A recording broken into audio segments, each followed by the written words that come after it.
narasi saja tim Pak Prabowo tetap ingin menjaga harmonisasi dengan rombongannya Pak Jokowi bahwa ini IKN tetap berlanjut. Tetapi bacaan saya secara strategi kebijakan ke depan Pak Prabowo tampaknya sudah tidak lagi ingin memaksakan IKN ini untuk dilanjutkan secara masif. Artinya anggaran yang dikunci pun juga tidak banyak, hanya 48 triliun itu pun untuk 5 tahun. Artinya Pak Prabowo sudah secara tersirat menunjukkan ke publik bahwa prioritas adalah MBG, efisiensi anggaran, sehingga kita bisa lihat akhirnya ini bisa dibaca. Yang kita tunggu dari Pak Presiden nanti minggu ke depan ini. Baik.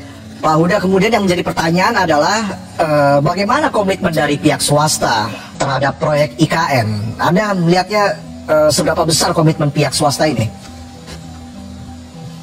Kalau soal pihak swasta kan kita tahu sendiri, dan beberapa pihak stakeholder terkait yang ngurus IKN sudah menyampaikan juga secara terbuka bahwa ada kendala terkait dengan investasi dari pihak swasta. Jadi progresnya relatif semakin melambat, dan potensi investasi dari pihak swasta disampaikan oleh beberapa otoritas juga pihak yang menangani terkait dengan IKN belum ada progres. Nah, karena itu menjadi penting betul alokasi keberlanjutan menyangkut soal pembangunan IKN itu mau tidak mau dalam suasana begitu harus dialokasikan dari APBN. Nah, pertanyaannya memang tadi itu 306 triliun yang sudah terkumpul pasca 14 Februari efisiensi itu akan digunakan untuk apa saja gitu. Nah, saya termasuk yang meyakini kemungkinan akan tetap didorong dikembalikan lagi menjadi bagian dari alokasi anggaran untuk IKN, baik melalui Kementerian PU maupun badan otorita yang sudah dibentuk yang mengurusi langsung IKN. Halo, Assalamualaikum warahmatullahi wabarakatuh. Kembali lagi di channel Vlog Global. Terima kasih sobat sudah hadir di video ini. Semoga sobat selalu sehat dan selalu semangat. Di kesempatan kali ini membahas topik yang rame ya, yang viral ya, dimana yaitu anggaran untuk proyek ibu kota diblokir oleh Kementerian Keuangan dengan alasan efisiensi. Nah, ini untuk tahun 2025 ya. Apakah tanda-tanda proyek ambisius ini bakal diperlambat atau malah dihentikan ya, atau cuma manuver politik sementara ya? Kita amati dan awasi aja ya. Oke, kita tonton saja videonya. Pemirsa, anggaran pembangunan mega proyek Ibu Kota Nusantara atau IKN masih diblokir Kementerian Keuangan terkait efisiensi anggaran. Apakah pemblokiran ini akan berdampak dalam pembangunan IKN selanjutnya? Untuk membahasnya sudah bergabung bersama kami Wakil Ketua Komisi 5 DPR RI dari fraksi PKB, Saiful Huda, dan Direktur Kebijakan Publik Selios Media, Wahyudi Askar. Selamat sore Mas Media, selamat sore Pak Saiful. Sore Mas. Sore Mas. Baik, saya langsung ke Pak Saiful. Jadi sudah sejauh mana ini komunikasi antara DPR dan pemerintah, khususnya terkait dengan strategi rekonstruksi anggaran untuk IKN?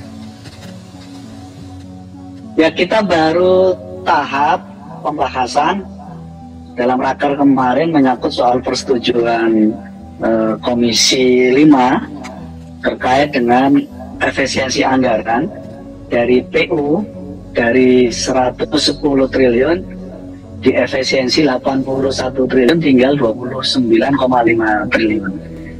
Nah, terkait dengan penggunaannya untuk apa dari 29,5 triliun ini yang nanti akan kami bahas pada hari Selasa tanggal 11 berikut terkait dengan menyangkut soal IKN. Jadi apakah 29 triliun itu, 29,5 triliun itu dimungkinkan untuk ada alokasi lanjut dari IKN, atau seperti apa skemanya nanti akan kita bahas pada hari Selasa.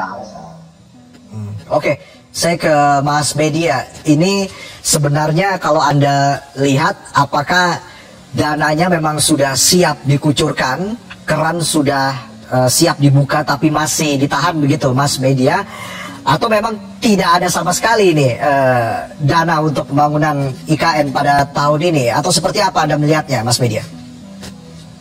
Ya, saya kira memang impres efisiensi anggaran ini cukup melahirkan kebingungan.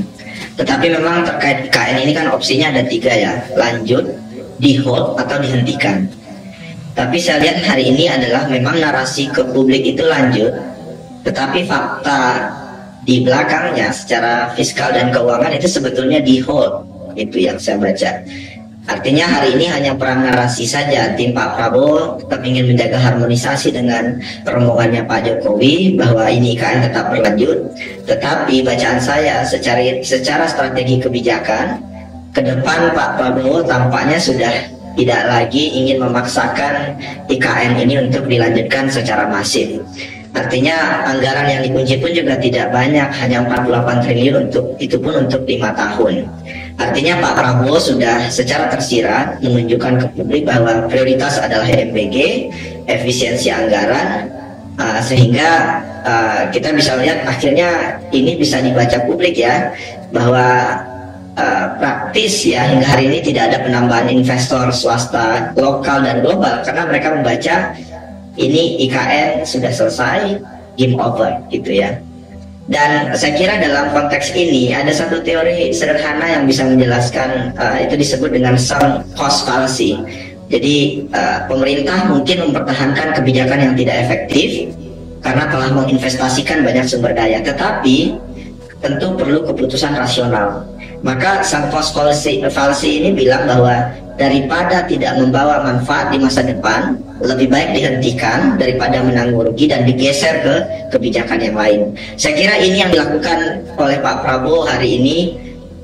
Tampaknya khawatir IKN ini akan membebani APBN sangat signifikan, sementara ada janji politik lain yang harus dibayar kepada masyarakat, yaitu MBG. Jadi hari ini sepertinya publik membacanya IKN memang secara narasi tetap dilanjutkan, tetapi prioritas utama pemerintah itu bukan lagi ke IKN, tapi lebih dialihkan ke sektor lain yang lebih strategis. Oke, Pak Saiful, saya minta tanggapan Anda, apakah Anda melihat hal itu bahwa IKN akan dikesampingkan dan pemerintah akan fokus kepada MBG? Kalau lihat dari komitmen beberapa kali disampaikan oleh Pak Prabowo bahwa pemerintahan beliau akan berkantor tahun 2028, artinya memang beliau masih ada komitmen untuk menuntaskan IKN, karena begitu judulnya terkait dengan akan berkantor pemerintahan dan otomatis dari ibu kota negara IKN, ya artinya pasti ada yang akan dikerjakan 3 tahun ke depan sampai pada tahun 2028.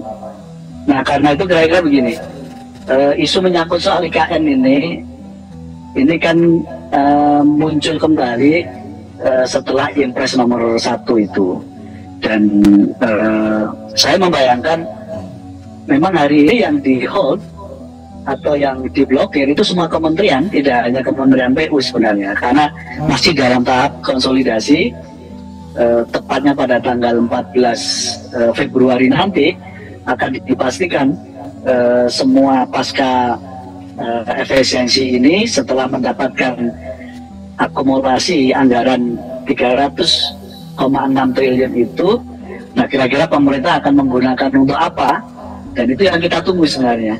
Jadi kebijakan infrastruktur termasuk IKN itu tidak bisa kita baca hari ini.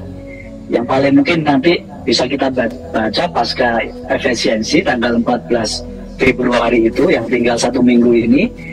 Nah, habis itu kita akan tunggu kebijakan menyangkut soal infrastruktur pada landscape yang besar, termasuk dalamnya IKN seperti apa.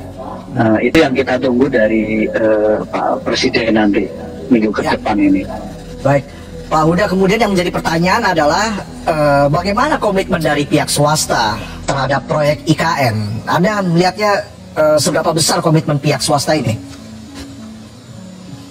Kalau soal pihak swasta kan kita tahu sendiri, dan beberapa pihak stakeholder terkait yang ngurus IKN sudah menyampaikan juga secara terbuka bahwa ada kendala terkait dengan investasi dari pihak swasta. Jadi progresnya relatif semakin melambat, dan potensi investasi dari pihak swasta disampaikan oleh beberapa otorita juga pihak yang menangani terkait dengan IKN belum ada progres. Nah, karena itu menjadi penting betul alokasi keberlanjutan menyangkut soal pembangunan IKN itu, mau tidak mau dalam suasana begitu harus dialokasikan dari APBN. Nah, pertanyaannya memang tadi itu 306 triliun yang sudah terkumpul pasca 14 Februari efisiensi itu akan digunakan untuk apa saja gitu. Nah, saya termasuk yang meyakini kemungkinan akan tetap didorong dikembalikan lagi menjadi bagian dari alokasi anggaran untuk IKN, baik melalui Kementerian PU maupun badan otorita yang sudah dibentuk yang mengurusi langsung IKN. Baik, Mas Media, banyak juga yang bertanya-tanya begitu ya, Mas Media, apa mungkin proyek IKN akan mangkrak? Tapi sebenarnya menurut Anda, Mas Media, apa dampak yang paling signifikan dari pemblokiran anggaran ini, khususnya kalau kita bicara soal sektor konstruksi dan juga ekonomi nasional, Mas Media? Ya, saat ini memang IKN relatif belum berjalan signifikan ya, sesuai dengan rencana. Dan memang salah satu kendalanya itu adalah fiskal kita yang terbatas. Dan problemnya adalah kita tidak bisa memilih keduanya dengan fiskal kita yang terbatas. IKN besar sekali, MPG juga besar sekali. Jadi Pak Prabowo harus memilih setidaknya salah satunya dan memikirkan satu yang lain atau dikurangi anggarannya. Dan IKN ini menurut saya barang panas, karena andai publik bisa memilih ya dengan fiskal yang sekarang, apakah membangun IKN atau menerima program perlinsos seperti subsidi transportasi atau bahkan MPG, maka masyarakat pasti akan lebih memilih subsidi langsung kepada masyarakat ketimbang IKN. Artinya Pak Prabowo didukung oleh masyarakat untuk menahan anggaran IKN ini. Satu poin penting lagi, kalau Pak Prabowo gagal membangun IKN, maka masyarakat belum tentu marah karena sebagian tahu bahwa ini ambisinya Pak Jokowi. Tapi kalau Pak Prabowo gagal menyalurkan program untuk rakyat, maka masyarakat bisa marah, begitu ya. Jadi dari perspektif narasi publik, sebetulnya masyarakat mendukung fiskal yang lebih efektif untuk diberikan kepada masyarakat, begitu ya. Dan sekarang pilihannya ada di Pak Prabowo, menggunakan anggaran penghematan ini untuk IKN yang belum tentu langsung ke sektor real, atau membagikannya kepada masyarakat dalam bentuk insentif fiskal. Dan kalau menurut hemat saya ya, dari postur anggaran hari ini, daripada menganggarkan 48 triliun atau bahkan bisa jadi lebih banyak dan pada akhirnya IKN ini juga tetap mangkrak, maka memang lebih baik dianggarkan pada program perlindungan sosial dan ketahanan pangan yang hari ini lebih diinginkan publik, begitu ya. Tapi memang ini kan nggak mudah. Nah, ini yang saya sampaikan kan kalkulasi ekonomi, ada kalkulasi politik tentu saja, di mana 11 menteri ekonomi di bidang ekonomi Indonesia hari ini itu adalah ex-nya kabinet Pak Jokowi. Jadi secara politik ini juga nggak mudah. Jadi Pak Prabowo selain melakukan pertimbangan ekonomi juga melakukan pertimbangan politik. Tapi pada akhirnya saya tentu berharap andai ada fiskal hari ini, jangan justru dibuang kepada investasi yang belum tentu langsung dirasakan oleh masyarakat. Baik, kita akan nantikan perkembangannya nanti seperti apa. Terima kasih Mas Media dan juga Pak Huda sudah bergabung bersama kami dalam Metro hari ini. Selamat sore. Jadi begini ya, dari diskusi antara Wakil Ketua Komisi 4 DPR RI Syaiful Huda dan Direktur Kebijakan Publik Wahyu Ashkar, ada 3 kemungkinan besar soal IKN, dilanjut, di-hold, atau dihentikan. Nah, kalau kita lihat dari pernyataan pemerintah yang proyek ini seolah-olah tetap berjalan, tapi realitanya anggarannya yang sebelumnya ratusan triliun ini dipangkas drastis. Bahkan dari total 110 triliun yang tersisa cuma 29,5 triliun. itu pun masih perdebatan alokasinya. Di sisi lain, Mas Wahyudi Askar menyebut kalau di balik layar ada indikasi bahwa pemerintahan Prabowo tidak lagi memprioritaskan IKN. Bahkan anggaran yang dikunci hanya 48 triliun untuk 5 tahun ke depan. Itu kecil kalau dibandingkan dengan total kebutuhan dana yang sebelumnya direncanakan. Jadi apakah pertanda IKN bakal dioper? Ya tunggu aja ya. Gimana sobat tentang ambisi jangka panjang dan kebutuhan ekonomi rakyat saat ini? Kalau memang proyek ini bakal terus jalan, maka butuh kepastian dari pemerintah, baik soal anggaran maupun investasi. Tapi kalau akhir diberikan, bagaimana sebenarnya alternatifnya? Yuk, tanggapi di kolom komentar. Kita tunggu aja lah finalnya setelah efisiensi anggaran diumumkan pada 14 Februari nanti katanya ya. Apakah IKN masih lanjut atau bakal benar-benar di hold? Karena masih terus dikaji ya. Ini ya, PSN masih dikaji ulang ya. Nah gitu. Oke, jangan lupa untuk like. Share, dan subscribe bagi sobat yang belum subscribe. Terima kasih sudah nonton sampai akhir video ini. Wassalamualaikum warahmatullahi wabarakatuh.